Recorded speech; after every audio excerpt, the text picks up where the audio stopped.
Ya, pemirsa, industri reksadana terus menabur optimisme kalangan manajer investasi dan otoritas jasa keuangan yakin betul jumlah rekening investor reksadana bisa menembus 5 juta pada 2017 dibanding saat ini sekitar 500.000. Mereka juga percaya dana kelolaan industri reksadana yang kini baru mencapai 247 triliun rupiah bakal melonjak menjadi 1.000 triliun rupiah dalam 2 tahun mendatang. Lalu apa saja upaya yang dilakukan otoritas dalam mencapai seluruh target tersebut dan seperti apa prospek industri reksadana ke depan? Langsung saja kita membahasnya bersama Kepala Departemen Pengawas Pasar Modal 2A, Bapak Fahri Hilmi. Apa kabar Pak Fahri? Terima kasih sudah hadir di studio kami hari ini. Ini bicara mengenai target yang dibilang tadi di paket sebelumnya cukup ambisius gitu ya. 5 juta investor dan dana kelolaan mencapai 1.000 triliun rupiah pada tahun 2017. Bicara soal optimisme, saya yakin optimis gitu ya. Namun apa yang kemudian Anda ingin sampaikan terkait dengan hal itu? Ya, terima kasih. Selamat pagi Mas Yuki.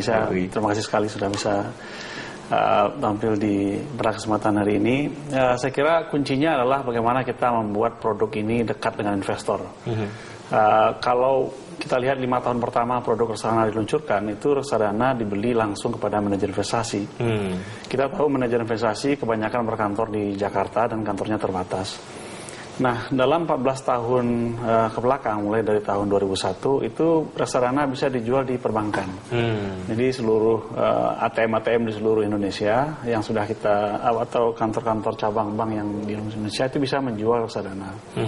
Nah, ke depan yang berusaha kita lakukan adalah membuat produk ini semakin dekat kepada investor, dalam artian mereka bisa berinvestasi melalui online, melalui komputer, melalui tablet. Artinya sekarang untuk bisa berinvestasi di reksadana lebih mudah gitu ya? Lebih mudah, lebih mudah. Dan kita juga telah menyiapkan seperangkat aturan juga yang membuat investasi di reksadana itu semakin mudah, dalam artian tidak harus lagi datang face to face ketemu dengan manajer investasinya, bisa belanja online. Juga jalur distribusinya juga akan kita tambah, tidak hanya bank, selain bank sekarang juga bisa menjual reksadana.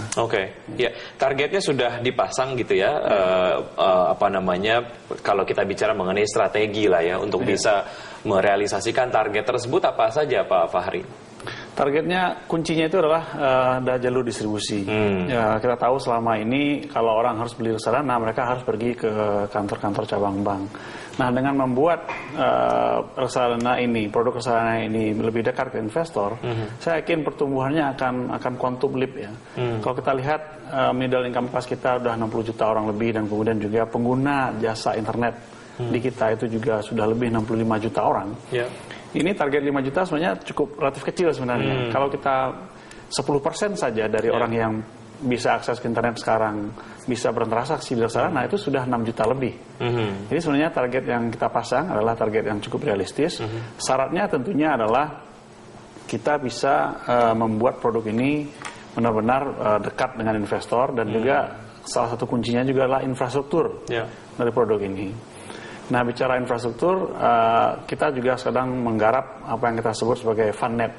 Fundnet ini adalah salah satu infrastruktur utama nantinya di industri reksadana yang membuat seluruh transaksi, baik itu pembelian, penjualan, penghitungan NAB, dan lain-lain itu tergabung dalam satu sistem, sehingga semuanya akan bisa berlangsung dengan cepat dan efisien. Infrastrukturnya sudah sangat suportif, dan juga seperti Anda tadi sebutkan bahwa instrumen investasi ini menjadi lebih dekat dengan investor. Ketika itu kemudian sudah dilakukan, sudah maksimal, bicara soal sosialisasi, apakah dan juga edukasi, apakah sudah teredukasi dan tersosialisasi dengan baik sebetulnya, dan gimana cara ngukurnya Pak Fahri? Ya, ini memang suatu tantangan yang sangat besar juga di Indonesia, karena tahun lalu OJK itu mengadakan survei, dan memang dari survei itu kelihatan bahwa hanya 4% dari total penduduk Indonesia yang mengerti tentang produk pasar modal. Dan dari 4% itu kurang 1% yang benar-benar berinvestasi. Nah, oleh karena itu di OJK itu sudah dilakukan program-program masif ya, baik sosialisasi maupun edukasi. Dan sebelum di OJK pun di bawah Pak Melka dulunya itu sudah dilakukan program-program sosialisasi terkait dengan reksadana. Nah, program-program ini tentunya akan kita push ke depan. Tahun ini juga akan makin banyak kota-kota yang akan dikunjungi, pameran-pameran. Dan tidak hanya di tempat-tempat di hotel ataupun di tempat-tempat pertokoan, mall dan segala macam. Kita juga tahun ini akan menyasar kantor-kantor. Yeah. Dan tahun ini kita mulai dengan kantor OJK sendiri. Jadi kita mengadakan pameran reksadana di kantor OJK di Gedung Sumitro selama 2 minggu. Kemudian kita lanjut ke kantor-kantor yang lainnya. Jadi benar-benar kita menyasar semua segmen masyarakat ya, mulai dari ibu rumah tangga, petani, nelayan, sampai dengan middle income class. Oke, kita bicara mengenai sebuah masalah klasik terkait dengan investasi ataupun dunia investasi gitu ya. Ada image mengenai investasi di keuangan atau apapun produk investasi yang kemudian membuat masyarakat agak sedikit enggan gitu ya.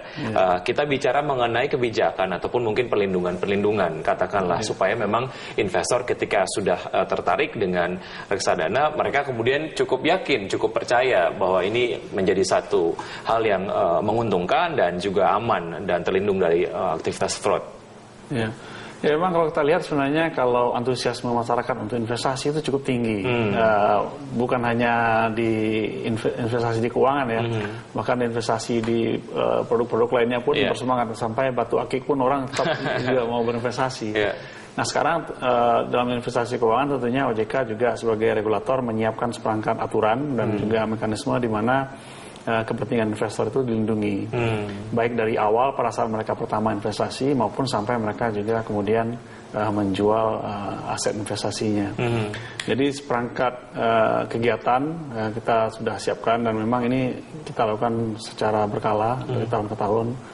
Baik itu berupa pemeriksaan kepada kantor-kantor manajer investasi yang mengelola reksadana, maupun juga di awal pada saat investor membeli produk-produk keuangan, kita juga sudah mewanti-wanti mereka untuk mengecek keabsahan produknya di websitenya OJK, www.ojk.go.id. Itu kita muat semua data-data produk yang legal, manajer investasi yang sudah dapat izin dari OJK, semua dicatat. Baik, investor pun harus proaktif untuk mengetahui instrumen investasi yang kemudian akan dibeli ataupun akan dimiliki. Oke, kita masih punya satu segmen Pak Fahri, kita akan lanjutkan setelah jeda berikut ini. Pemirsa, kami akan segera kembali saja.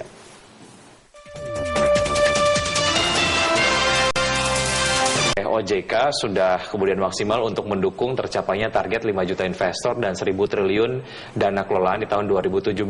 Apa yang juga sudah dilakukan oleh distributor ataupun mungkin Anda tadi menyampaikan bank juga proaktif melakukan penyaluran instrumen investasi reksadana ini kepada masyarakat.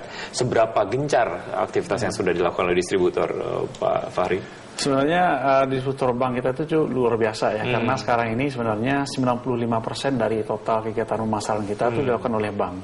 Artinya hampir semua investor itu belanjanya melalui bank. Dan kemudian juga bank agen penjual kita, itu sekarang ada jumlahnya 23 bank. Itu secara aktif dari tahun ke tahun itu mensosialisasikan produknya pada calon investornya.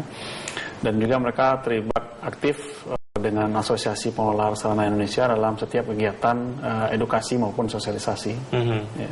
Ya, mereka artinya sejalan gitu ya dengan apa yang dilakukan oleh OJK.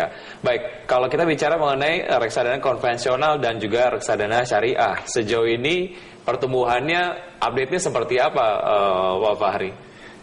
Tahun 2014 saya kira tahun yang cukup luar biasa. Reksadana syariah maupun juga reksadana konvensional itu naik lebih dari 25%. Itu jauh lebih tinggi ya ketimbang IHSG yang naiknya 22%. Jadi memang kalau kita lihat secara agregat, itu baik reksadana konvensional maupun syariah pertumbuhannya cukup luar biasa.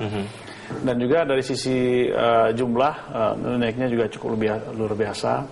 Konvensional sekarang kita punya sudah lebih 900 reksadana dengan total nilai aktiva bersih itu sudah mendekati angka 248 triliun.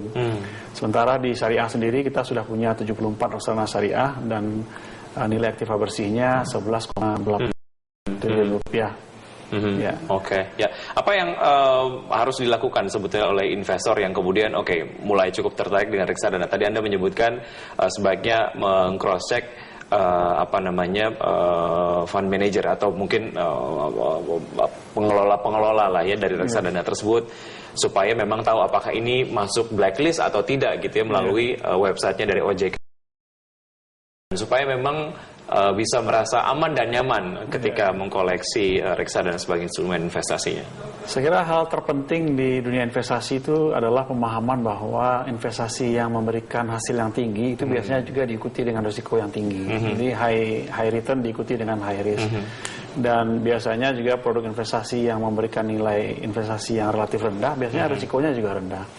Jadi kalau kita lihat dari reksadana, misalnya reksadana saham itu potensi risikonya tinggi, tapi potensi pendapatannya juga tinggi. Nah, yang paling rendah itu adalah reksadana pasar uang, di mana dengan return yang cukup moderate, rendah gitu ya, tapi risikonya juga rendah. Nah, hal ini yang harus dipahami dulu oleh investor. Kalau misalnya investor berada dalam comfort zone yang cukup rendah, dalam artian pengen yang aman-aman saja, sesuai dengan karakteristik dari investornya gitu ya. Kita masuk ke reksadana pasar uang. Tapi kalau memang mau lebih agresif, punya mungkin masih muda, horizonnya lebih panjang, itu disarankan reksadana saham memang. Oke, baik. Ya, Pak Fahri Hilmi, terima kasih atas waktu Anda dan juga ini bisa menjadi media sosialisasi yang baik untuk masyarakat. Semoga targetnya di tahun 2017 bisa tercapai. Terima kasih, sampai jumpa Pak Fahri. Terima kasih. Ya, pemirsa, 2 orang petani lebah di Australia menemukan teknologi baru untuk mengambil madu dari sarang lebah. Informasinya usai jeda. Terima kasih.